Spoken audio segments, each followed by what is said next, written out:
Olá, pessoal!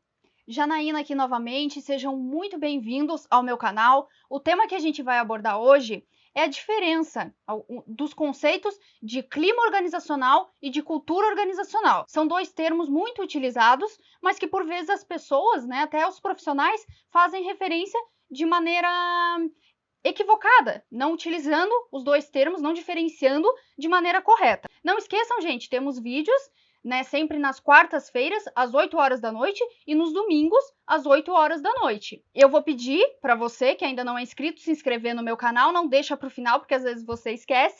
Não esquece também de curtir, de comentar e, claro, de compartilhar com os teus colegas que podem se interessar por esse assunto. Vamos pro vídeo?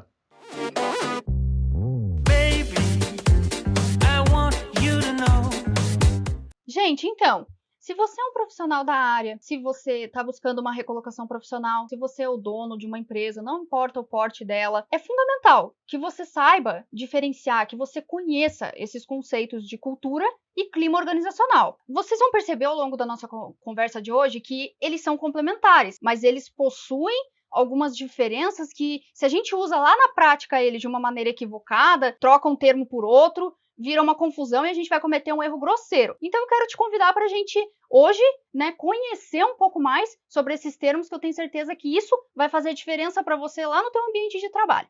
Vamos começar falando sobre cultura organizacional. Sempre, gente, que a gente fala em cultura, a gente está se referindo a um conjunto de comportamentos, de normas, de valores e até mesmo de hábitos que são incorporados a um grupo e passa a fazer parte da rotina das pessoas que compõem esse grupo. Passa a fazer parte de tal maneira que passa a fazer parte da identidade. As pessoas se identificam com esse conjunto de hábitos, de valores, de normas, e isso faz parte da identidade delas enquanto grupo. Isso também vale para as organizações. Cada empresa também apresenta a sua cultura. A gente pode reconhecer, a gente chama que uma empresa apresenta uma cultura organizacional forte quando os seus colaboradores, os seus funcionários, têm clareza da missão, visão, valores da empresa e, mais do que isso, eles são engajados com isso e eles realmente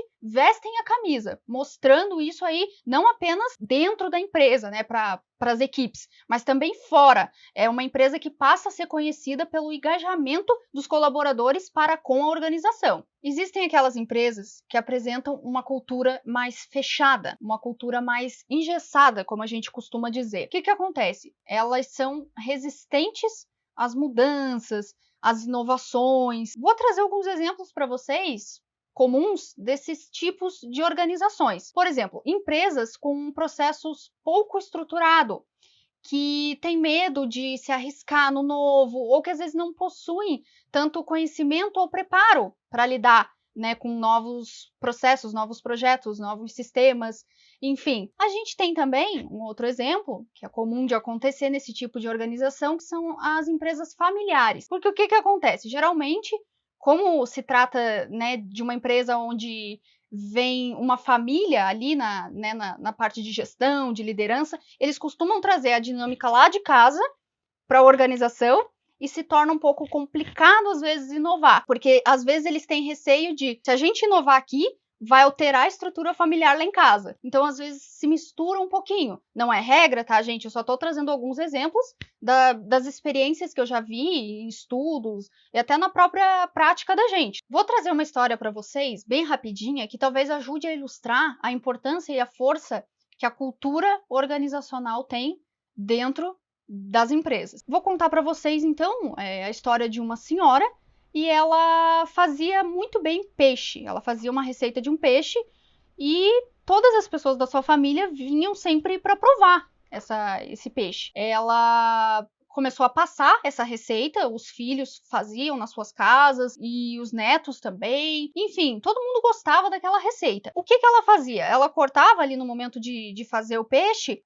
a cabeça e o rabo do peixe. Como eu falei para vocês, todo mundo levou a receita, era um sucesso, mas ninguém nunca perguntou para ela: "Ah, por que é feito dessa maneira?". Até que um dia alguém viu um dos netos fazerem e perguntou: "Olha, por que vocês cortam assim?". Naquele momento ela ficou pensando: "Poxa, por que a gente nunca perguntou para a avó?". E ela foi até a avó e perguntou: "Pô, por que você corta dessa maneira?". Ela disse: "Não, é só porque não cabe aqui no meu forno". Ou seja, com isso a gente entende a importância da empresa colocar essa cultura organizacional, realmente imergir os profissionais dentro dela, mas de maneira que faça sentido para esses profissionais. Eles precisam entender a missão, visão, os valores, compreender os objetivos da empresa, tudo de maneira clara. Muitas vezes a gente vê só uma reprodução de coisas onde não há um engajamento, cada um está buscando alguma coisa e no fim não se chega a lugar nenhum. Então essa história é uma história bem bacana que nos faz refletir sobre a importância de a gente ter clareza nos processos que são executados dentro de uma organização. Outra questão importante da gente conversar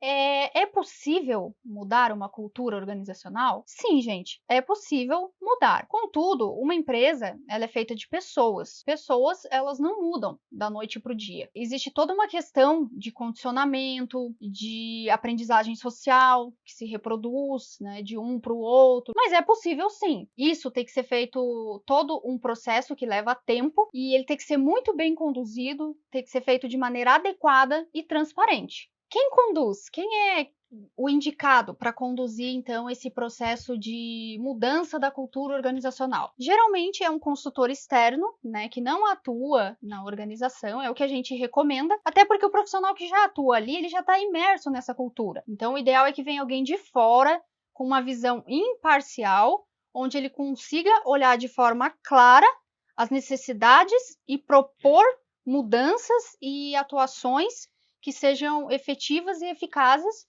para melhorar, né, os gaps existentes na organização. Agora vamos falar sobre o clima organizacional. O clima organizacional a gente pode conceituar ele como a reação e o sentimento dos colaboradores diante da realidade da empresa. Ah, qual realidade? O ambiente que eles estão inseridos, o ambiente da organização. Podemos falar então, podemos entender que o clima organizacional ele está muito ligado aí à percepção, né? A percepção dos colaboradores diante da realidade que os cerca dentro da empresa. A pesquisa de clima, geralmente ela vem para medir aspectos como relacionamento interpessoais, espaço físico da empresa, gestão. Ela vem com a ideia de medir o nível de satisfação dos colaboradores diante desses aspectos. Estou colocando aqui questões principais, ok? É importante que a gente entenda que quanto maior o nível de satisfação dos colaboradores, maior vai ser a produtividade desses colaboradores. Daí a importância da realização de pesquisa de clima na tua organização. Falando um pouquinho mais sobre a importância da realização da pesquisa de clima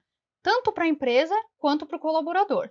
No que se refere à empresa, gente, é importante porque a gente tem um aumento na produtividade e, consequentemente, nos lucros da empresa. Isso tudo é relevante. No que se refere ao colaborador, a gente tem um aumento aí nos índices do sentimento de realização, de felicidade. Tudo isso é importante, né? Aumenta a qualidade de vida aí dos colaboradores. Falando da periodicidade que a gente indica que seja realizada a pesquisa de clima, uma média de 6 em 6 meses. Claro que a gente sabe que nem sempre isso é possível, né, devido às variáveis, né, enfim, tem inúmeras variáveis aí que acontecem dentro das organizações, mas é o tempo que a gente indica, de 6 em 6 meses. É importante também que sempre que é feito toda a mobilização ali, né, e realizada a pesquisa, seja dado um retorno para esses colaboradores. Às vezes você mobiliza todo mundo, gasta dinheiro, né, e engaveta aquilo ali e não faz sentido. Além de você não conseguir o engajamento, além de você não conseguir motivar, você ainda desmotiva esses colaboradores, frustrando eles. Outra questão importante, então,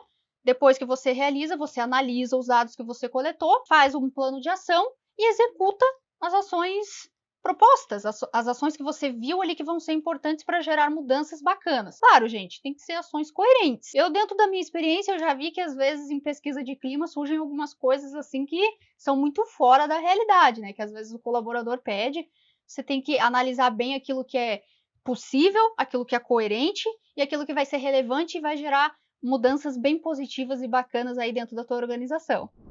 Muito obrigada, gente, vocês que assistiram até aqui. E eu agradeço imensamente por todos os feedbacks que vocês me dão, por todos os retornos. Tudo isso me motiva a estar trazendo mais coisa bacana aqui para o nosso canal. Eu queria lembrar vocês, né, mais uma vez, dos nossos vídeos todas as quartas-feiras e todos os domingos às 8 horas da noite. Eu tô sempre aqui esperando vocês. Queria pedir para vocês não esquecerem de deixar o like, de comentar, dando sugestões de vídeos aí para os próximos vídeos. Isso me ajuda muito, muito mesmo, gente. Queria pedir também para vocês compartilharem. Às vezes vocês conhecem alguém que se interessa, que esse conteúdo pode ajudar. Isso me ajuda bastante. E claro, se você ainda não é inscrito, se inscreve no meu canal. É de graça. E isso me ajuda bastante, ajuda o YouTube a entender que o nosso conteúdo está sendo relevante e ajuda a fortalecer o nosso canal. Muito obrigada e até o próximo vídeo!